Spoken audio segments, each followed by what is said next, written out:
Give it up for the very funny Matt Wiegand. Thank you very much, Money Plays. It's good to be here, especially, all right, no joke, give it up for Mike right now, because he puts on the best open mic in Las Vegas, and he has to deal with all of our performance egos, which are huge, by the way. The slightest little thing could set us off, like, hey, man, you didn't bring enough people to this open mic, and somebody brought 20 people, so I'm sorry you can't perform. And then we're like, don't you know who the fuck I am? I am huge in my suburb of Summerlin, which I understand is already a suburb. I am huge out there. Blue Diamond, I am a huge name. You bump me? You bump me? Grim.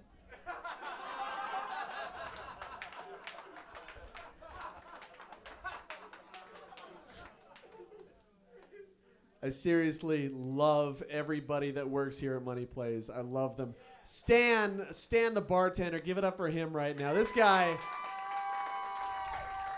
Now I hear a rumor that people complain about the prices of the alcohol here at Money Plays. And if you complain about the prices, you can't do basic math.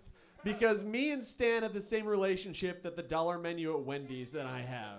I pull up at 12:30 and I say, give me something that I'm going to regret tomorrow that's really cheap. And then all of a sudden I feel better. That's Stan, okay, guys? Money Plays is a beautiful place. And I feel terrible for being here. Because comedians don't deserve to be at this open mic. Because this is a place that magic happens at. Because, I mean, just Stefan is talking about people almost being in love. That's a beautiful thing. And then they bring up a comedian, and I'm like, hey, everybody, let's talk about penises for 5 minutes. Who's with me, huh? America. And then if you don't laugh at my demands to talk about penises, I get mad at you. That's how this works. Thanks, that corner of the room. The rest of you are assholes. You get it now? Do you get it now? So I'm always super excited. See, I'm looking at Sal, because I always talk about Sal, and he's looking at me like, what happened? I thought you were going to say something about me. Not tonight, Sal. You're too handsome tonight.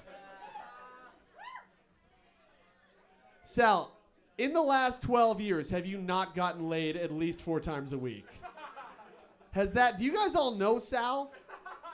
All right, imagine Sal is CrossFit Jesus who dropped out of the military after he got his 6-pack. That's Sal. Okay, guys? Gorgeous, bearded, athletic, loves marijuana. I don't know if Jesus smoked a lot of pot, but if he did, Sal is the second coming, ladies and gentlemen. And I spelled that word with a U, by the way. I spelled it with a U, because it got dirty. People at the back of the bar, that was a great cum joke. Sorry. My bad.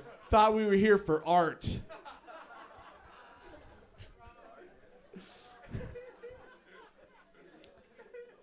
So I'll tell jokes now, I guess. Right? I'm a comedian. Hey, everybody, here's a bunch of compliments. That's my time. I'm Matt Wiegand. I can say I was super excited when I found out that I'd be able to perform tonight after I didn't get bumped tonight. I was super excited. But you know what? I always get excited to do comedy. I always get excited. I remember the first time I did it, I was living up in Reno, Nevada, and I called my mom. I was so excited. I'm like, Mom, I'm doing stand-up in Reno. And she goes, ugh. And you don't hear that sigh from your mother, disappointment always follows. I'm like, Mom, what's wrong? She's like, Matt, I'm a teacher, okay? You gotta listen to me. I know things. Try to do stand-up comedy for the rest of your life, you're just gonna end up poor. I said, Mom, if I wanted to be poor for the rest of my life, I would have become a teacher instead. Yeah, don't moan. Go vote, you assholes. Proposition 3 lost by 72%. That's on you guys. Yeah, right? I knew we were gonna lose, but not like get creamed. Spelled that one with a U too. Hey. So I'm a teacher. And that's cool. I don't know how to be a teacher though. I'm not prepared for it. One of my second grade kids, I teach second grade, one of my kids asked me the other day, He was like, Mr. Wiegand, how did God die? I was like, wow, how do I answer that? Better be honest. Well, for me, God died when I was in college and I walked into my roommate sleeping with my girlfriend. But it's different for everybody, son. It's different for everybody.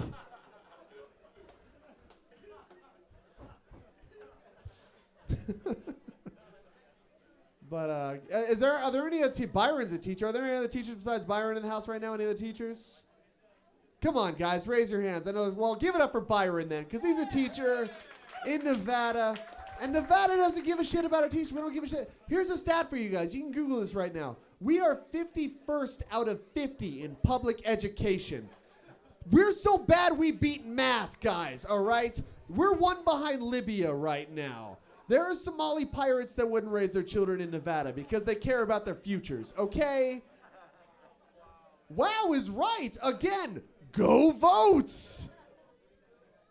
Like, Nevada's you have to be tough to live in Nevada. Here's some other stats for you. Nevada, 4th in America for drug use, 3rd in America for obesity, 2nd in America for alcoholism, 1st in America for gun ownership, all right? Yeah, I love shouting a bunch of terrible stats about our state, and then everybody goes, yeah, we have nothing to be legitimately happy about, but we're number 1 in shitty things, all right. But can you imagine if there was a party with like all the states showing up to the party, and all the states are hanging out discussing the Constitution, drinking martinis and whatever, and Nevada shows up to the party? We kick down the door, we got a bucket of chicken dipped in cocaine and a shotgun ready to go off. We're like, what's up, everybody? It's time to party. New Hampshire's like, oh shit, Nevada's here. We punch New Hampshire in the face. Be like, is that your girlfriend, Vermont, New Hampshire? Oh, I'm gonna Laughlin the shit out of her, Montpelier. I'm gonna perump her Lake Champlain so hard. And if you don't get these jokes, that's cool, because Nevada cut its funding for geography 5 years ago. So what's up? Usually the dick grab gets a standing ovation. Apparently I didn't do it right tonight. Sorry, America. But I'm from Reno. I'm from Reno. Lived in Reno for the longest time. Love Reno. I love the northern Nevada towns. They're crazy. They're tiny. They're fun. But they're a little bit weird. You know, I was driving through one town. I was doing a show in a place called Urington, Nevada.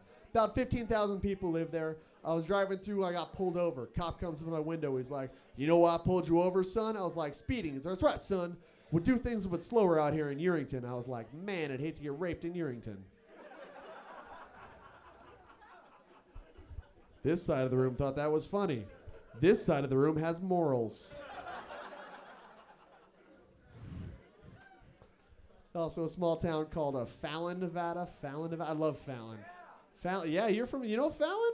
No, you know Fallon. Yeah, you know it smells like horse shit, right? Yeah.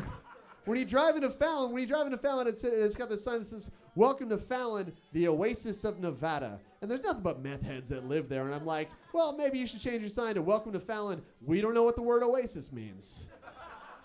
All right, I was saving this. I didn't talk about one member of the Money Plays team. That's Junior. Junior hates / loves it when I talk shit about him. But you know what? I straight up hate Junior because Junior is a spoken word poet. And spoken word poets are the arch nemesis of all comedians. Because comedians need to be heard, understood with nothing but silence going on. So sorry back at the bar, but you're cool. But spoken word poets don't. Because you don't need to understand what spoken word poets are saying because they speak so rhythmically that everyone in the bar starts quieted down. And nobody really understands what they're talking about, but everybody's nodding their head like, yeah, this guy's got some real shit. And they've got some real shit. I'm not saying that all spoken word poets are bad. I am not saying that. That's not what I'm saying. It's not what my heart is saying. It's not what my body's saying. My arms aren't saying that. But what I am saying to you, Money Plays, what I am saying to you, if you feel me, what I'm saying to you, Money Plays, is that nobody understands what spoken word poets are talking about. And yet, at the end of their sets, ladies and gentlemen, because the way they are talking, because they are so rhythmic and they have so much flow, everyone shuts the fuck up. And they get a standing ovation. My name has been Matt Wiegand. Thank you very much.